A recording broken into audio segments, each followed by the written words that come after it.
I found happiness in your happiness, but my world turned upside down when I discovered my fiancé, of all people, was planning to marry someone else. We had been saving together for our own wedding, which meant he was essentially using my savings for this new union. Thank you for gathering all this for us, Karen. You're truly amazing, he said, oblivious to the hurt his words caused. As I struggled to grasp the reality of his upcoming wedding, Jeffrey's comments felt like salt on a wound. It dawned on me that the funds I had painstakingly saved for our dream day were being misappropriated right before my eyes. In a moment of disbelief, I questioned the situation, unable to grasp how such a betrayal could occur so lightly. Despite the turmoil inside me, I managed to wish him well with a smile, deciding to leave the bitterness of the situation behind. Yet, beneath that smile, a resolve for retribution simmered. I'm Karen, 30, often praised for my kindness, a trait instilled in me since childhood. However, this kindness masked my inability to express my true feelings, a struggle my mother often critiqued, urging me to stand firm and understand my desires. But the truth was, I didn't know what I wanted, opting instead to keep a pleasant demeanor to avoid conflict. One day, Jeffrey's playful yet intrusive gesture of flipping up my skirt tested my patience, prompting a rare moment of anger from me. Karen can get angry? That's good. You're cute even when you're upset, he remarked, seeing my reaction. Our relationship, which felt like a throwback to schoolyard crushes, had blossomed during our college years. Jeffrey was the polar opposite of me. Outgoing and adventurous, introducing me to a world of nightclubs, festivals, and spontaneous travels, a stark contrast to my reserved and structured life. Despite our differences and the doubts echoed by his friends and my own insecurities, Jeffrey proposed, and I questioned if I could truly be myself with him. As I reflect on our journey, from the joy of our engagement to the shock of his betrayal, I'm left pondering my path forward, balancing the weight of societal expectations against the pursuit of personal happiness and fulfillment. The idea that Jeffrey and I were an unlikely pair wasn't something I had considered until it was voiced by someone else. That observation made me feel small and exposed, engulfing me in a wave of embarrassment and sorrow. Just when, I wished, I could vanish, Jeffrey's vibrant defense reassured me. If I'm marrying anyone, it's definitely Karen, he said with his usual bright demeanor, arm casually draped over my shoulder. He praised me as a paragon of traditional virtue, a rarity he cherished in the modern world. His words, meant to celebrate my qualities, ignited a warm blush on my cheeks.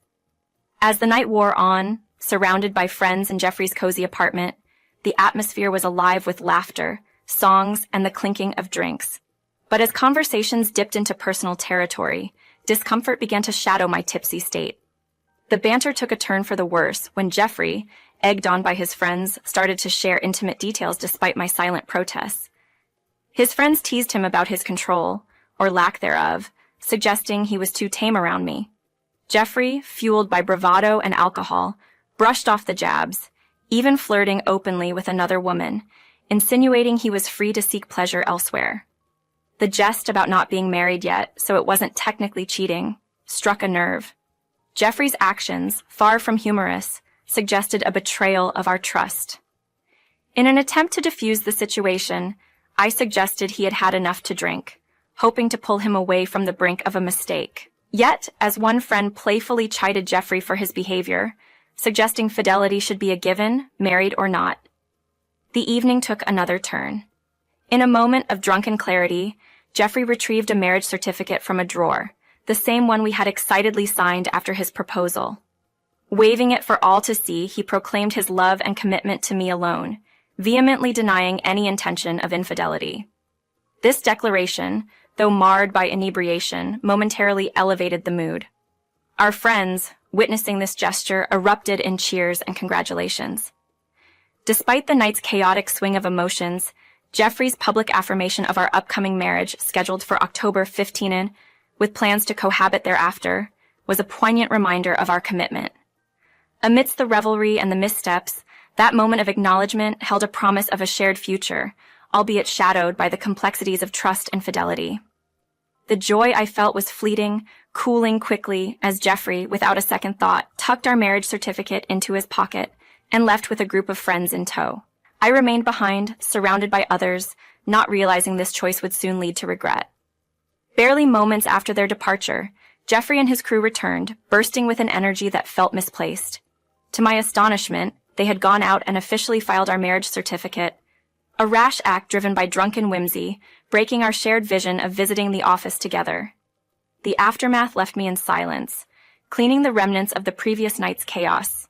Empty cans littered even the most unlikely places, and spills marred every surface. Amid this disarray, Jeffrey eventually awoke. His presence only intensified my desire for solitude, yet as I continued my silent cleanup, he approached, sensing the tension. "What's wrong?" "It's a downer when you're not vibing with everyone. They're your friends too, right?" His attempt at reconciliation felt hollow, especially as he commended me for being the ideal, considerate wife he always wanted. His charm momentarily disarmed me, even as he wrapped me in a comforting embrace, apologizing for the night before and suggesting a more subdued outing to the aquarium. Despite the turbulence, his gesture hinted at a kindness that was hard to dismiss entirely. We agreed to move past the incident, considering our wedding day as a new beginning. While I dreamt of a simple ceremony, Jeffrey's inclinations leaned towards a grand celebration, reflecting his love for lively gatherings. The thought of creating a day memorable for both of us brought a renewed excitement for our future. As we progressed with our wedding plans, Jeffrey's demeanor began to subtly shift. He acknowledged my discomfort with the rowdy social gatherings, suggesting I no longer needed to participate. His continued outings, often in the company of many female friends, stirred a mix of gratitude and concern within me. When I expressed a desire to join, hoping to bridge the gap, he dismissed me, claiming my presence altered the group's dynamic unfavorably. The situation escalated when I voiced my unease with his late-night escapades, particularly those involving numerous women. Jeffrey, usually so affable, responded with uncharacteristic seriousness and a stark ultimatum, challenging the boundaries of our relationship.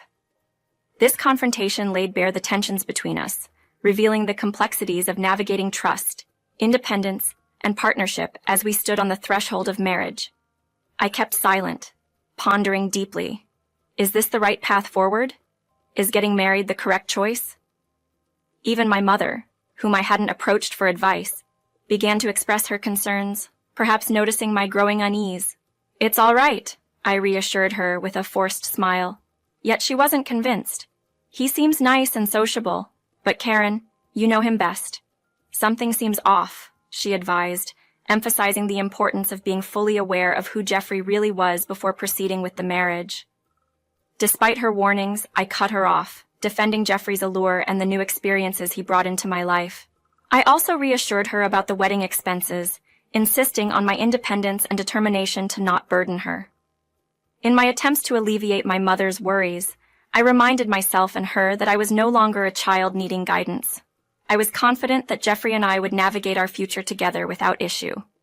Then, Jeffrey's demeanor unexpectedly shifted to one of warmth, praising me as a good woman, which momentarily dispelled any doubts about our upcoming wedding.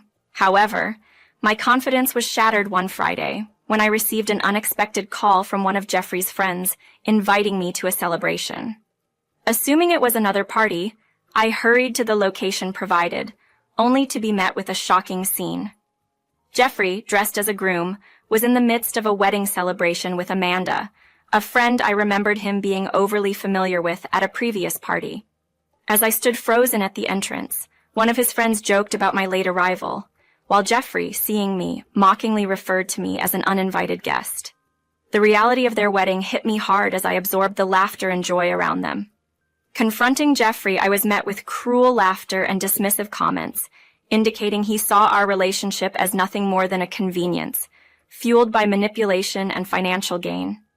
His words, meant to be endearing, were laced with sarcasm, revealing his true intentions. The realization that my contributions had inadvertently funded their wedding was a devastating blow, challenging everything I thought I knew about love, trust, and the person I believed Jeffrey to be. My hesitation evaporated in the face of the undeniable truth unfolding before me. When I confronted Jeffrey about using my savings for his wedding with Amanda, his confirmation felt like a betrayal. His casual admission of using the money I had saved for our own wedding ignited a fury within me unlike anything I had felt before.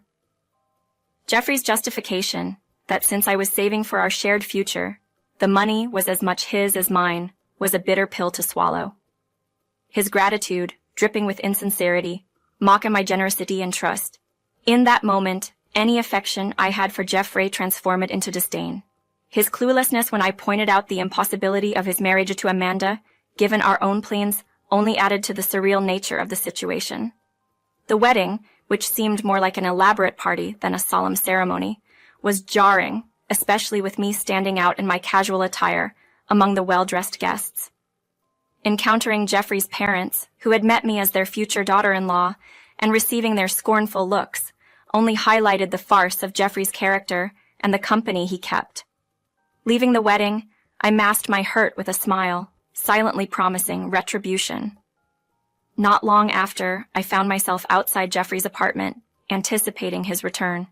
His immediate accusation upon seeing me, questioning why I would ruin his marriage, revealed his ignorance of the chaos he had authored. He believed I had somehow sabotaged his new marriage to Amanda by submitting our marriage registration, not realizing the irony that he had already legally bound himself to me in a drunken mishap. Presenting my phone, I showed Jeffrey a video that captured the moment he and I had officially registered our marriage, a moment he had drunkenly celebrated but evidently forgotten.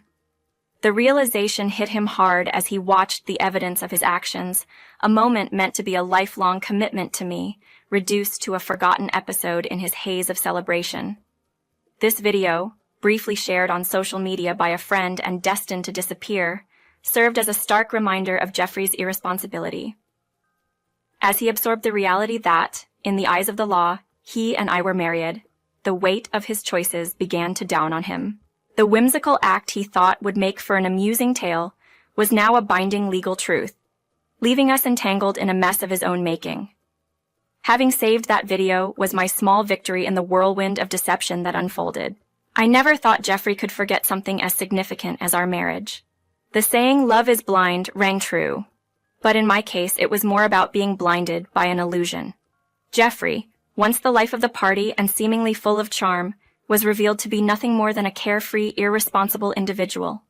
His immediate demand for a divorce, placing all the blame on me, was both shocking and revealing of his true character. Despite my deep regret over this hasty marriage, I saw an opportunity to at least reclaim what was rightfully mine. When I demanded the return of my savings, Jeffrey's reaction was one of outright denial, coupled with insult. He claimed the money was rightfully his since I had saved it for our wedding. Discovering he had squandered over $880,000, savings that spanned the entirety of my working life, felt like a betrayal far beyond emotional wounds. His assertion that it wasn't theft, but rather a marital right to the money, was ludicrous. The situation took an even more absurd turn with Amanda's entrance. She echoed Jeffrey's flawed logic, suggesting that within a family, such actions weren't considered theft. Their skewed reasoning, backed by personal anecdotes and met with laughter, highlighted the vast chasm between our worlds and values. Jeffrey's boastful admission of how he accessed my funds was the final straw. He had taken advantage of the trust and love I had placed in him, exploiting my intentions for our shared future for his own gain. This revelation, far from humorous, underscored the depth of his deceit and manipulation. Their laughter, in light of their actions, was a clear indication of how far removed they were from any sense of morality or decency. It was a painful yet clarifying moment, revealing the true nature of the person I had once thought to spend my life with and the harsh reality of our situation. Jeffrey's admission, albeit with a hint of gratitude, hit me hard. He likened my life savings of $560,000 to a wedding gift for him and Amanda, a statement that solidified the depth of his betrayal. My determination to uncover the truth behind the unauthorized withdrawal led to a shocking revelation. Given the bank's usual security measures, the only plausible explanation was impersonation, and Amanda's reaction confirmed my suspicions. She nonchalantly admitted to disguising herself as me, exploiting the anonymity provided by a mask and her unadorned appearance to bypass identification checks at the bank. Her disdainful comment about my usual lack of makeup, meant as an insult, only revealed her own shallow understanding of identity and integrity. Amanda's laughter at her own deceit was a clear display of her ignorance and lack of remorse. Her admission, however, shifted the dynamics of our confrontation, I pointed out the legal implications of her actions, distinguishing between Jeffrey's familial ties and her status as an outsider, which could indeed make her liable for theft. The realization that legal consequences were a real possibility for her actions wiped the smugness off their faces. As the gravity of the situation dawned on them, Amanda's attempt to deflect guilt was pathetic. The evidence was undeniable, especially when I revealed that I had recorded our entire conversation. The color drained from her face, and her earlier bravado melted away into feeble apologies. She tried to shift the blame onto Jeffrey, claiming she was merely following his instructions, driven by their need for money to fund their wedding. Jeffrey's attempt to distance himself from the wrongdoing was equally cowardly. He blamed Amanda for the financial predicament, portraying himself as a mere strategist in their scheme to misappropriate my funds. His justification, that he never anticipated my strong reaction, believing I would remain passive as always, was a testament to his manipulation and underestimation of my resolve. Their back-and-forth blame game, a desperate attempt to absolve themselves of responsibility, only highlighted their moral bankruptcy. This confrontation was a turning point, revealing not just the theft of my savings, but the theft of my trust, and the exposure of their true characters. Having realized the extent to which they underestimated me, I stood my ground amidst their pleas and schemes. Jeffrey's proposal to repay me in installments after a divorce was laughable. How could I trust someone who had already proven himself a thief? I insisted on a full repayment of the stolen money before even considering a divorce. Amanda's urgency for a quick divorce, driven by her own predicament of being pregnant and wanting to marry Jeffrey, only added to the chaos. Their claims of being unable to return the $60,000 were met with my pointed reminder of their youth and potential to work hard to save double that amount, considering I had managed to save $880,000 on my own. Yet, they were in a dire situation, not only unprepared for the expenses of a wedding, but also for the impending costs of childbirth and setting up a new home. Amanda's pregnancy, a result of Jeffrey's irresponsibility, highlighted the reckless path they had chosen. I couldn't help but express my disbelief at their lack of foresight and responsibility towards their future and the well-being of their unborn child. Despite feeling a twinge of pity for the innocent child caught in their mess, my sympathy did not extend to forgiving Jeffrey and Amanda for their actions. Driven by their blatant disregard for my financial and emotional well-being, I took legal action. While family theft might not hold up in criminal court, civil litigation offered a pathway to reclaim my stolen funds. Additionally, Jeffrey's infidelity, compounded by his impregnating Amanda, strengthened my case for demanding alimony and compensation for the wedding cancellation fees. Jeffrey's protests at the financial claims against him were met with my firm stance on accountability. The real world doesn't indulge selfishness without consequence. Eventually, Amanda's father stepped in to settle the $80,000, leading to Amanda receiving a suspended sentence due to her remorse and pregnancy condition. My demands for alimony from both Jeffrey and Amanda underscored the seriousness of their betrayal and the impact of their actions on my life. Amanda, now heavily pregnant and confronting the financial demands, questioned my motives, reflecting the gravity of their situation and the long-lasting consequences of their choices. When Amanda approached me, I half expected an apology for her role in the turmoil that had engulfed our lives. Instead, she seemed to challenge the fairness of repaying the stolen money and my demand for alimony. I calmly explained that it was only just for her to return what was wrongfully taken, emphasizing that her actions necessitated the repayment. Despite my composed response, Amanda broke down in tears, especially after returning the $80,000, which paved the way for my divorce from Jeffrey. Jeffrey and Amanda did end up marrying, yet their new life together was far from the blissful start they might have envisioned. Financially strained and under the strict supervision of Amanda's father, who had begrudgingly settled the debt, they found themselves working tirelessly in a factory owned by one of his acquaintances. With little freedom and no luxury of leisure or entertainment, their relationship became strained. Amanda, despite her condition, worked up until the late stages of her pregnancy, while Jeffrey's attempts to flee from this constrained life were futile. The couple's mutual resentment for their plight was palpable, a sentiment shared during my conversations with Amanda's father, who lamented his own challenges with family, but remained committed to ensuring I received the owed payments. Returning to my parental home, I sought solace in the familiarity and comfort it offered, only to be met with my mother's stern admonition to face the situation with strength. The expectation of unconditional support gave way to an emotional moment of realization and acceptance. Her embrace and gentle reprimand reminded me of the importance of valuing my own feelings and standing firm in the face of adversity. The ordeal with Jeffrey and Amanda, while harrowing, served as a catalyst for personal growth. The support from Amanda's father, despite the circumstances, was a silver lining, ensuring the restitution of the stolen funds. My time back at my parents' house, reliving childhood comforts and facing the tough love of my mother, provided a much-needed respite and a chance to heal. Emboldened by these experiences and the lessons learned, I moved out to start anew, with a renewed sense of self and a determination to build a brighter, more fulfilling future. The hardships faced had not only tested my resolve, but also opened my eyes to the possibilities that lay ahead.